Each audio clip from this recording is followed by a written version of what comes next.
Qamar surasi. Qamar surasi bu ham Makka da nozil bo'lgan. Uzun mufassirlardan jumla-i xabariya bilan boshlangan, iqtarabatis sa'a deb boshlangan. Nozil bo'lish tartib raqami 37-sura. Mushafdagi tartib raqami 54. Sura mushafda 2,5 sahifadan sal ko'proq, salkam 3 sahifaga joylashgan. Oyatlari 55 ta, kalimalari 343 ta, harflari 1461 ta. 27-juzning 7 va 10 sahifalari Qamar surasi hisoblanadi. Qamar surasining ikkita nomi bor. Qamar, oy. Nega shunday desa, suraning birinchi oyatida iqtarabatis sa'a, qiyomat yaqinlashdi, va inshaqqal qamar, oy ikkiga bo'lindi degan oyat kelgan. U Rasululloh akram alayhisolatu vassalomning mo'jizalariga ishora edi. Ana shu uchun bu sura Qamar surasi deyiladi. Uning birinchi oyatidayoq qamar hodisasi kelgani uchun. Endi iqtarabatis saat shu surasi, iqtaraba surasi deb ham bu surani nomlash bor, lekin bu hadislarda kelgan, rivoyatlarda kelgan, lekin bu haligi maxsus nom emas, ya'ni suraning boshidan olingan nom hisoblanadi. Rasululloh akram alayhisolatu vassalom qof bilan iqtarabani hayit namozlarida o'qir ekanlar. Imom Muslim rivoyat qilgan hadisda mana shu ma'no keladi.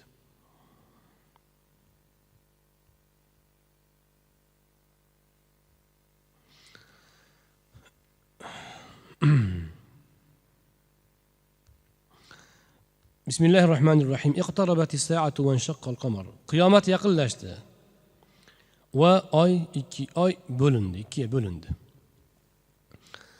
Nega o'zi oy ikkiga bo'linishi o'zi mana bo'lib o'tgan hodisa. Qiyomat hali bo'lgani yo'q. Nega qiyomat yaqinlashdi deb turib gap boshlanyapti? Chunki qiyomat yaqinlashganining birinchi alomati Rasululloh akram alayhisolatu vassalomning payg'ambar bo'lishi. Payg'ambar keldi, bu qiyomat yaqinlashganining alomati. Va oy ham bo'lindi. Payg'ambarning tasdiqiga oy ham bo'lindi. Ya'ni uning mo'jizasi sifatida bu hodisa bo'ldi. Bu mashhur hodisa, endi hamma biladi. Rasululloh akram alayhisolatu vassalomdan talab qilishgan. Oyni ikkiga bo'lib berchi bo'lmasam deyishgan. U zot alayhisolatu vassalom duo qilganlar va oy to'lgan kechada barmoqlari bilan ishora qilganlar, oy ikkiga bo'lingan va Makkaning ikkala tog'i tepasida ikkiga bo'linib ko'ringan. Shunda Makka mushriklari aytishganki, bu bizni sehrlab qo'ydi deyishgan. Endi bu bizni sehrlashi mumkin, lekin boshqalardan ham so'rab ko'raylikchi deb karvondan so'rasa, boshqa yurtlarga, Shomga ketgan karvondan so'rasa, ular ham aytishgan, biz o'sha kecha ko'rdik, oy ikkiga bo'linib ko'rindi. Ular baribir tanamagan. Demak, Muhammad hammani sehrlabdi deyishgan, baribir iymonga kelmagan. Endi ba'zi bir ilmiy mo'jizalarda shu oyning ikkiga bo'linganiga ishora sifatida chiziq bor ekan, undoq ekan, bundoq ekan degan gaplar bor. Endi buni undan ham ko'ra yana ham bir aniqroq dalili Hindistondagi bitiklarda bor ekan. Hindistondagi bitiklarda tarix yozib ketgan-ku, tarixlar yozilgan-ku oldin. O'sha yozilgan yozuvlarning birida mana falon yili oy ikkiga bo'linib ko'rindi, ikkita bo'lib ko'rindi, bo'linganini ko'rdik deb yozishgan. Yo'inki mana bu hodisa oy ikkiga bo'lingan yili bo'lgan deb mana shu oy ikkiga bo'linganini ularning bitiklarida ham qayd etilgani hozirgi yangi bir tadqiqotlarda chiqib turibdi. Endi bu bo'lsa bo'lmasa, u odamlar chiqib fazoga chiqib oyni ikkiga bo'linganini ko'rgan bo'lsa, ko'rmagan bo'lsa ham biz bunga iymon keltiramiz. Chunki bu sahobalar ko'rgan hodisa. Ikkinchidan Qur'on uni tasdiqlab turibdi oyatda. Va in yaraw ayatan yu'ridu va yaqulu sihrun mustamir. Bular bu Makka mushriklari. Bundan katta mo'jizani ko'rsa ham ular nima qilishadi? Yuza kirishadi. Bu endi o'tkinchi sehr bu. Bir bo'ldi qo'ydi bu sehr, o'tkinchi sehr deyshadi. Va kazzabu wattaba'u ahwa'ahum va kullu amrin mustaqir. Ular payg'ambarni Qur'onni yolg'onga chiqarishdi va nafs havoga ergashishdi. Va kullu amrin mustaqir. Har bir ish o'z o'rnini topadi. Mana shundoq qilib Rasul akram alayhissalotu vassalomning qavmiga demak u zotga iymon keltirmagan kishilarga, umuman qiyomatgacha u zotning da'vatini eshitib iymon keltirmagan kishilarga bir qattiq tanqidlar olib boriladi. Keyin aytiladiki fatavalla anhum. Ey Muhammad alayhisolatu vassalom, sen ham endi ulardan yuz o'gir. Yetkizding, ayting, bo'ldi. Endi sen ham ular bilan ovora bo'lma, ulardan yuz o'gir. Yawma yad'u ad-da'i ila shay'in nukur. Khushan absaruhum yakhrujuna min al-ajdath. Da'vatchi munkar narsaga chaqirgan kunda, ya'ni yoqimsiz narsaga chaqirgan kunda, qiyomat kunida kufr ahli yoqtiradigan holat bo'lmaydi. Nihoyatda ular yoqtirmagan, istamagan holat bo'ladi. O'shanga lekin ke deb chaqiriladi. Bu yoqqa ke. Biz o'qidik kitobda, Josiyada o'qidik, kitob hamma amal daftari uchun chaqirtiriladi. Mana shunga o'xshash o'zi istamagan narsaga qiyomatda chaqirtiriladigan kunni sen kut. O'shanda ularning ko'zlari xushan absaruhum, ko'zlari qo'rqinchga to'lgan bo'ladi. Yakhrujuna min al-ajdathi ka'annahum jaradun muntashir. Xuddi hali to'zib ketgan chigitgan singari qiyomatda ular mana shunday holatda keladi. Bu ham juda bir baliq tasvir hisoblanadi. Chigitkadan qo'ysangiz, chigitka nima qiladi? Muhti'ina ila ad-da'a. Chigitka pildir-pildir qilib yuradi-yu. Ha? Bo'ynini eggan holatda. Mana shu holatda qiyomatda ular tirilgan paytda xuddi chigitkalarni singari biz chaqirgan joyga ular keladi. Yaqulul kafirun hada yawmun asir. Ular kofirlar. Bu juda qiyin kun bo'ldi-ku, deyshadi o'shanda. Ana o'sha kunda bular jazosini oladi. Ungacha ularni qo'y, deyilyapti oyat karimada. Undan keyin Nuh alayhisalomning qissasi keladi. Endi bu surada payg'ambarlar qissasi keladi. Nuh alayhisalomning qissasi, Odning qissasi, Samudning qissasi, Lut alayhisalomning qissalari keladi. Keyin Fir'avn qissasi ham keladi. Mana shu qissalar kelganda bu surada o'ziga xos uslubda keladi yana. Qisqa satrlarda keladi va har bitta qissada takrorlanadigan jumla bor. Xuddi Shu'ara surasida bo'lgani singari, Vassafat surasida bo'lgani singari, fa kayfa kana azabi va nuzur. Bizni azobimiz qanaqa bo'ldi ko'r. Ogohlantiruvimiz qanaqa bo'ldi, uni ko'r. Va inna va laqad yassarna al-Qur'ana li-zikr. Va zikr uchun biz Qur'onni oson qilib qo'ydik. Fa hal min muddakir. Eslatma oladigan, uni o'rganadigan bormi? Mana shu oyatlar, jumlalar har qissada takrorlanadi. Odning qissasi keladi, Samudning qissasi keladi.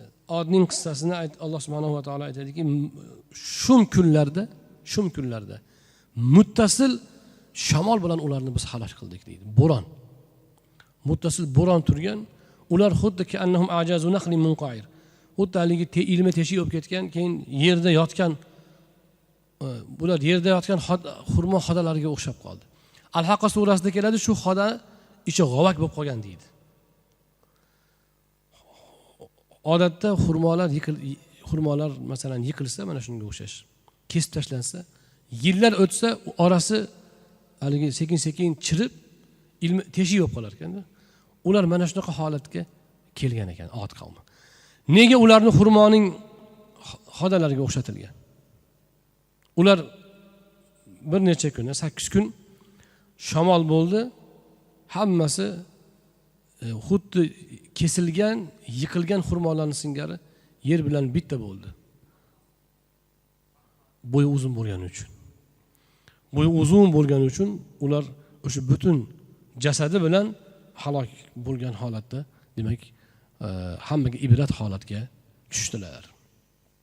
Undan keyin Samudning hikoyasi keladi, Samud qavmining. Va Samud qavmi aytgan ekanki, "A'ulqiya zikru alayhi min baynina, bal huwa kazzabun ashir." Biz ichimizda kelib shunga vahiy nozil bo'libdimi? Bu yolg'on aytayapti deyishdi. Nega shundoq dedi desa, bular o'zlari boy edi. tutadigan odamlar edi, obro'li odamlar edi. Ularning nazari bo'yicha agar Alloh vahiy nozil qilsa, mana shunaqa odamlarga nozil qilish kerak edi. Lekin Alloh o'zi payg'ambarlikni kimga berishini o'zi biladi. Bu holat qarang, payg'ambarlarning qissasida bo'lib o'tgan, lekin hayotda ham bor. Hayotda ham bor. Mol dunyo va mansabga mansabda o'zidan ketgan odamlar ahli ilmni mensiydimi, ahli ilmni? Kim ekan bu deydi? To'g'rimi misol uchun? Ilmdan, da'vatdan gapirgan odamni mensimaydi. O'zini baland oladi. Bu insonning tabiatida bor narsa. Samud ham shunaqa qilgan edi. Solih alayhissalom oddiy odam edi. Endi vahiy, Xudo vahiy yuborsa bizga o'xshagan mana shu yurtni boshqarayotgan odamlarga yubormaydimi buni? Shunga yuboradimi? Deyishar edi. Sayalamuna gadan manil kadhibul ashir. Kim yolg'onchi? Ertaga ular o'zlari bilishadi. Ko'rishadi ular.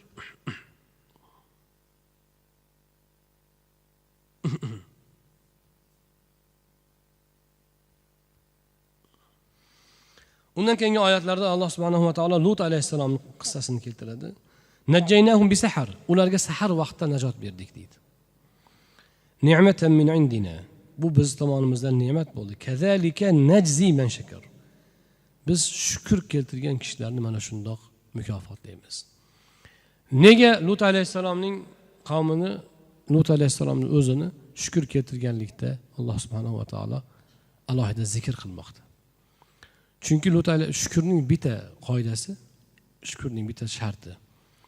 Alloh subhanahu va taoloning bergan kuniga rozi bo'lish va shunda demak sabr qilish. Lut alayhissalomning qavmi juda ko'p ozor bergan edi. Lekin ular shukr qildi. Bor da'vatni qildi va natijani qabul qildi. Unga Allohga itoatda bo'lishdi. Alloh esa ularni mukofotlab, dushmanlarni halok qilib, ularga najot berdi. Undan keyin Alloh subhanahu va taolo va laqad jaa ala fir'auna an-nuzur. Fir'aunga ham ogohlantiruvchilar borgan edi. Fir'aun ahliga ham. Ular bizni oyatlarimizni yolg'onga chiqardi, hammasini. Fa akhadnahum akhza azizin muqtadir. Biz ularni g'olib va qodir zotning ushlashi bilan ushladik. Ya'ni nima degani? Fir'aun nihoyatda quvvatga ega edi. Lekin biz undan yuqori quvvat bilan uni halok qildik. Uni o'lchovi bo'yicha u halok bo'lmasligi kerak edi. Chunki ilm, qudrat bo'yicha eng peshqadam xalq, eng peshqadam kishilar edi ular.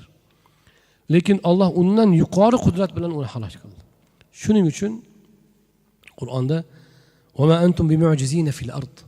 Sizlar yer yuzidasizlar-ku, Allohni ojiz qoldira olmaysizlar. Insoniyatning ilmi, harakati, quvvati qanchaga chiqmasin, Allohni ojiz qoldiruvchi emas. Alloh ular kutmagan joydan baloni jo'nataveradi. Ba'zi bir qavmlar bor hozir mana. Ilm, fanda, texnikada eng ilg'or. Lekin yiliga 1 million aholi qirilib ketyapti. Osmondan balo tushayotgani yo'q. O'zi qirilib ketyapti. Tug'ilish yo'q. Alloh subhanahu va taoloni hech kim ojiz qoldira olmaydi. Akuffarukum khayrun min ulaikum am lakum bara'atun fi zubur. Sizlarning kufringlar, ey Makka mushriklari. Mana shu o'tgan qavmlarning kufridan yaxshi kufrmi? Yo'q. Hammasi ham yomon.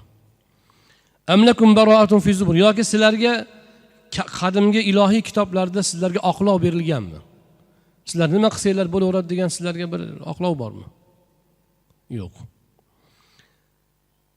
Sayuhzamul jam'u va yuvalluna ad-dubur. Jam', ya'ni bularni o'sha vaqtda juda katta quvvatga ega bo'lgan bular. Bu to'planganlari yaqinda tormor bo'ladi va orqaga qarab qochishadi. Ushbu oyat karimani Hazrat Umar roziyallohu anhu aytadilar-ki, mana shu oyat karima nozil bo'lganda bu Makka davrining dastlabki paytlari-ku, kimmikin o'sha jam', o'sha to'p deb o'ylagan edik. Keyin Badrda ko'rdik, bu o'sha Makka mushriklari ekan. Ya'ni undan keyingilarga hammasiga tegishli. Bu oyat karima ya'ni Alloh subhanahu va taolo agar garchi insonlar to'planib Allohga qarshi jamlanib harakat qilsa ham baribir Alloh uni o'zi qudrati bilan tormor qiladi. Ya'ni o'zim meni amrim g'olib, meni hukmim g'olib degan ma'noni ushbu oyat karimalar orqali Alloh subhanahu va taolo siz bilan bizga uqtiradi. Suraning oxirgi oyatlarida Alloh subhanahu va taolo aytadi: "Inna kulla shay'in xalaqnahu biqadar." Biz hamma narsani o'lchov bilan qildik. "Va ma amruna illa wahidatun kalamhin bil basar." Bizning buyrug'imiz, bizning ishimiz bir kiprik qoqqanchalik xolos. "Va laqad ahlakna ashya'akum." Oldin boshqa xalqlarni ham biz halok qilgan edik. "Fa hal min muddakir." Eslatma oladigan bormi? "Va kullu shay'in fa'aluhu fi zubur." Ularni qilgan hamma ishi bitikda qaytlab qo'yilgan.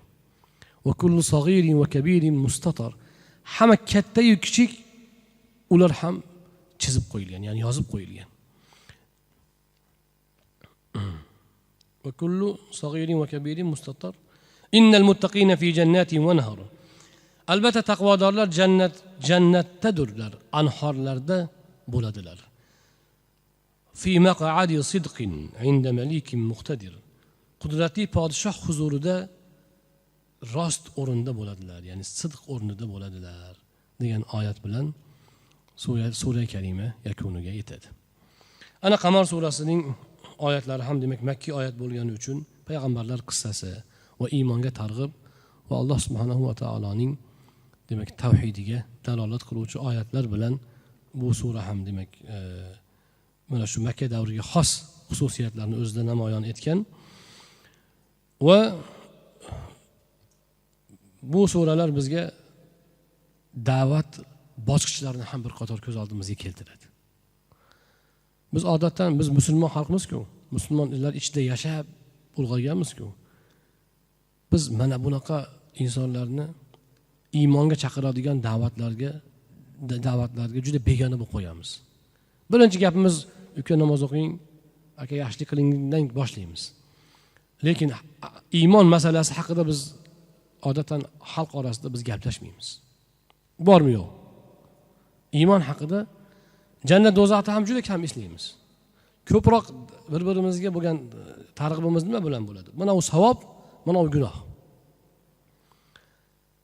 Lekin aslida da'vatda mana bu oyatlarni ma'no mazmuni juda ham muhim. Biz bu oyatlar bilan nega tanishib o'tyapmiz hozir? Bu oyatlarning tafakkuri insonni iymonda sobit qiladi. Va ana o'shanda amallar raso bo'ladi. Garchi biz iymonda bo'lsak ham, iymonda qiyomatga iymonimizda shubha yo'q. Lekin qiyomat haqidagi xabarlar va demak ilmlarni ham bilib borishimiz kerakki, iymonimiz mustahkam bo'ladi. Va eslatish insonni ushlab turadi. Eslamasangiz unutishni boshlaysiz. Qur'oni Karimni o'qib turilsa, tinimsiz qiyomatni eslatadi, jannatni eslatadi, do'zaxni eslatadi. Tasvirlab ko'z oldingizda gavdalantirib turadi. Shuning uchun Qur'onda jannat, do'zax va boshqa hikoyalar, mana oldingi payg'ambarlarning hikoyasi ham tarqoq kelgan. Makki madaniy suralarda, mana masalan makki suralarda ko'proq iymon masalalari, madaniy suralarda ko'proq ahkam masalalar kelgan. Lekin ular mushafda tarqoq turadi.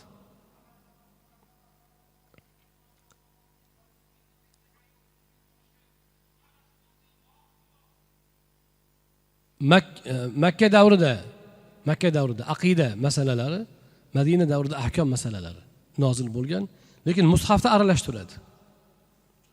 Nega?